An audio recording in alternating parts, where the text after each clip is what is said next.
Hi అండి.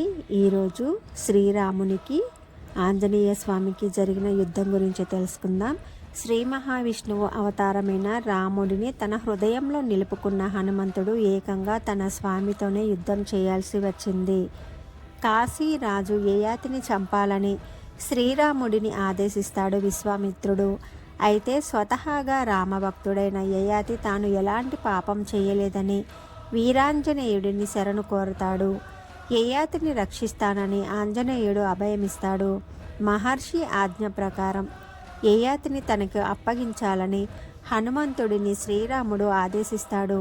యయాతికి మాట ఇచ్చానని, అవసరమైతే తన ప్రాణాన్ని అర్పిస్తానని, యయాతిని మాత్రం ఇవ్వలేనని రాముడిని వేడుకుంటాడు పవనసుతుడు. ఇందుకు ఆగ్రహించిన శ్రీరాముడు హనుమంతుడిని యుద్ధానికి ఆహ్వానిస్తాడు. అయితే హనుమంతుడు మాత్రం ఎలాంటి ఆయుధం లేకుండా రాముడిపై తనకున్న భక్తినే ఆయుధంగా చేసుకొని తన స్వామికి ఎదురు నిలుస్తాడు. ఎన్ని అస్త్రాలు సంధించినా చివరకు రామబాణాన్ని ప్రయోగించినా రామభక్తి ముందు నిలవలేకపోతుంది.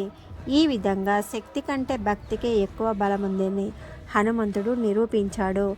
కంటెంట్ నచ్చితే మన ఛానల్ సబ్స్క్రైబ్ చేసుకొని వీడియోస్ అన్నీ లైక్ చేయండి. జై శ్రీరామ్.